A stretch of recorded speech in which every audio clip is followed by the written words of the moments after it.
Ringkas cerita, pada saat kocar-kacir lagi 2000 lebih nyerang, berbaur dengan pasukan dan banyak korban di antara muslimin, ada di antara mereka orang-orang Quraisy yang memang mencari tahu di mana Nabi Muhammad SAW, dan mereka lihat dari jauh ada Nabi SAW, dan Nabi tidak tidak ditemani kecuali dengan 12 orang saja. 12 orang ini ya, 10 orang dari Ansar dan 2 orang dari orang Quraisy. Yang dari Quraisy adalah Talha bin Ubaidillah dan Sa'ad bin Abi Waqqas. 10-nya semua dari ya orang-orang Ansar. Ada riwayat mengatakan 9 orang, 7 dari Ansar dan 2 dari orang Quraisy. Lalu datanglah orang-orang kafir Quraisy ini menyerang. Jumlahnya tidak disebutkan, tapi ada ahli sejarah yang mengatakan ratusan orang datang mendekati Nabi SAW. Maka Nabi SAW bersabda dengan hadis yang masyhur kepada 12 orang sahabat yang ada di sebelah beliau. Kata beliau, man yarudduhum anna walahul jannah. Dalam riwayat dikatakan, man yarudduhum anni walahul jannah au huwa rafiqi fil jannah. Siapa yang bisa menahan mereka nih, yang ratusan lagi menyerang di antara kalian yang 12 orang, maka dia akan menjadi pendampingku di surga nanti. Waktu itu di antara 12 orang, salah satunya adalah Talha bin Ubaidillah. Talha mengatakan, saya Rasulullah. Kata Nabi SAW, tunggu, jangan kamu. Tunggu di tempatmu. Tidak tahu apa hikmahnya, tapi Nabi SAW tahan. Lalu satu orang Ansar mengatakan, saya Rasulullah. Kata Nabi SAW, lawan mereka. Satu orang ini maju melawan ratusan orang, akhirnya terbunuh. Lalu kata Nabi SAW, siapa yang akan melawan mereka maka dapat surga. Maju. Talha lagi mengatakan yang kedua kali, saya Rasulullah. Kata Nabi SAW, tetap di tempatmu. Lalu orang Ansar mengatakan, saya Rasulullah. Maka disuruh Nabi SAW melawan sampai terbunuh, mati syahid. Yang bersama dengan Nabi SAW pada saat itu cuma Talha, tapi yang kita pegang riwayat Talha dan Sa'ad. Lalu kata Nabi SAW, waktu tertinggal 2 orang saja, Talha dan Sa'ad, Nabi SAW mengambil ya tempat penyimpan anak-anak panahnya, lalu menggantungkan di pundaknya Sa'ad sambil berkata, wahai Sa'ad, lemparlah, lawan mereka dengan panah-panahmu. Lalu kata Nabi SAW kepada Talha, sekarang wahai Talha, hadapin mereka. Maka Talha pun maju. Nah, ini jadi saksi bahasan. Talha radhiyallahu anhu waktu maju melawan mereka dengan sangat berani yang luar biasa, dikatakan dalam riwayat ini, dia terus mengayunkan pedangnya dengan badannya yang kekar sampai membunuh sekian banyak pasukan Quraisy. Lalu dia bisa dengan keterampilan perangnya, setiap dia maju menyerang, dia kembali lagi ke arah Nabi SAW, kemudian memeluk Nabi SAW dan mendorong Nabi supaya mundur, tersandar ke gunung Uhud, jadi supaya bisa aman gitu. Lalu dia kembali lagi melawan orang-orang Quraisy sampai dikatakan pada saat terjadi perang Uhud, kata Talha bin Ubaidillah, saya menemukan luka-luka di tubuh saya dari kepala sampai kemaluan saya, semuanya luka. Dan pada saat itu jari-jari tangannya terputus. Pada saat itu dia memeluk Nabi SAW, kemudian dia kembali lagi menyerang Quraisy, dan ternyata orang Quraisy makin mendekat, dan Nabi lihat sendiri Talha sempat tangannya kena hantaman pedang dan terputus ya. Di bagian kiri jari-jarinya semua terputus radhiyallahu anhu. Kemudian dia mengatakan, aduh, kata Talha, aduh sakit, wajar orang mengatakan aduh karena tangannya terputus ya. Lalu kata Nabi SAW kepada Talha, didengar oleh orang Quraisy, lau qulta bismillah la rafa'atkal malaikatu wan nasu yanzurun. Hadis ini sahih diriwayatkan oleh Hakim. Kalau seandainya kau mengganti kalimat aduhmu tadi, bukan aduh yang kau katakan, tapi kau katakan bismillah. Bayangkan nih, tangan terputus Nabi suruh bilang bismillah gitu kan. Artinya di sini pemahamannya adalah, kalau kau mengatakan seakan-akan menyerahkan itu pada Allah, bismillah untuk Allah gitu kan, maka pasti kamu akan diangkat oleh malaikat sementara orang-orang melihatnya. Jadi kalau kau tadi ganti aduhmu dengan bismillah, malaikat akan angkat kamu dan orang lihat malaikat dan melihat kau diangkat oleh malaikat. Dalam riwayat At-Tabarani dikatakan, kalau qulta bismillah latarat bikal malaikatu wan nasu yanzuruna ilaik. Kalau seandainya engkau mengucapkan bismillah wahai Talha, niscaya para malaikat akan membawamu terbang ke langit seakan-akan, atau dan orang-orang sementara orang-orang melihatmu. Dalam riwayat yang lain, An-Nasai dan Baihaqi menukil dengan dalil yang dengan lafaz yang lain, hatta talujja bika fi jawwis sama, sehingga malaikat membawamu terbang ke angkasa. Dalam riwayat Imam Ahmad juga bunyinya, lau qulta bismillah la ra'aita yubna laka biha baitun fil jannah wa anta hayyun fid dunya.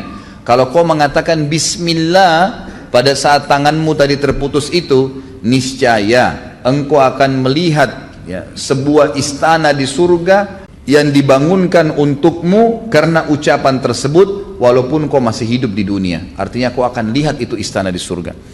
Sebagian ulama mengatakan makna daripada perkataan Nabi SAW kepada Talha ini bukan khusus untuk Talha, tapi semua orang yang mati syahid atau sedang berhadapan di medan perang, apapun yang terkorbankan dari dirinya, tangannya putus, kakinya putus, badannya luka, kalau dia mau langsung Allah perlihatkan ke dia janji Allah, dia mengatakan Bismillah. Seperti itu yang dimaksudkan, artinya Bismillah ini untuk Allah, tangan saya mau hilang pun gak ada masalah, gitu kan? Seperti itu. Maka ini yang dimaksud dengan makna hadis Nabi SAW. Kemudian dari riwayat lain Qasim bin Hazim berkata, ia berkata aku melihat tangan Talha lumpuh karena melindungi Nabi SAW di perang Uhud. Riwayat lain menjelaskan dalam perang Uhud Talha di dalam tubuh Talha terdapat 39 atau 35 luka dan jari-jarinya lumpuh, yaitu jari telunjuknya dan jari tengahnya terputus.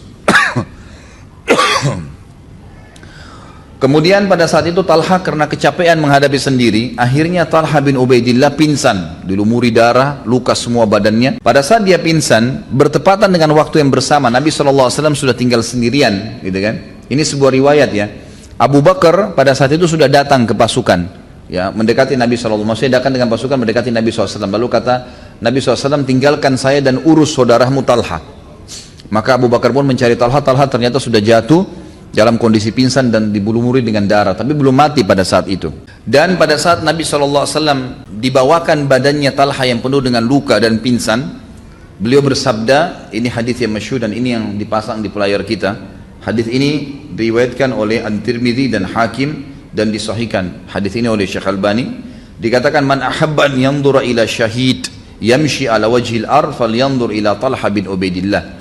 Barang siapa di antara kalian yang mau lihat orang mati syahid yang masih jalan di muka bumi, maka sebaiknya dia melihat Talha bin Ubaidillah. Abu Daud At-Tayalisi meriwayatkan bahwasanya dari Aisyah radhiyallahu anha, jika ya, disebutkan perang Uhud di depan Abu Bakar, maka Abu Bakar sambil menangis berkata, hari itu semua miliknya Talha, karena dialah yang membela Nabi SAW sendirian sampai Nabi SAW tidak jadi diserang oleh musuh. Anaknya sendiri Aisyah dan Ummu Ishaq kata bahwasanya pada perang Uhud ayah kami mendapatkan 24 luka. Di antara luka-luka tersebut ada sebuah luka di kepala yang berbentuk segi empat, urat nadinya terpotong sehingga jarinya lumpuh. Sisa lukanya ada di tubuhnya. Talha tidak kuasa menahan pingsan padahal Nabi SAW pada saat itu masih membutuhkan bantuan, tapi dia pingsan, sudah nggak bisa lagi untuk membela Nabi SAW.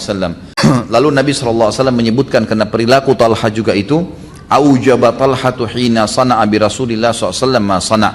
Talha berhak atas surga terhadap apa yang dilakukan pada saat membela Rasulullah Sallallahu Alaihi Wasallam. Ada juga terjadi hal yang sederhana di situ sebenarnya, tapi ini hal yang mesti diketahui kalau kita sedang di kancah peperangan nih, apalagi membela pemimpin perang. Di sini kedudukannya Nabi Sallallahu Alaihi Wasallam pada saat itu. Talha bin Ubaidillah memiliki adab yang luar biasa dan ini penyebab daripada lukanya hilang pada saat itu. Salah satu luka parah Talha ada di pahanya yang sampai sobek dari paha sampai ke lututnya.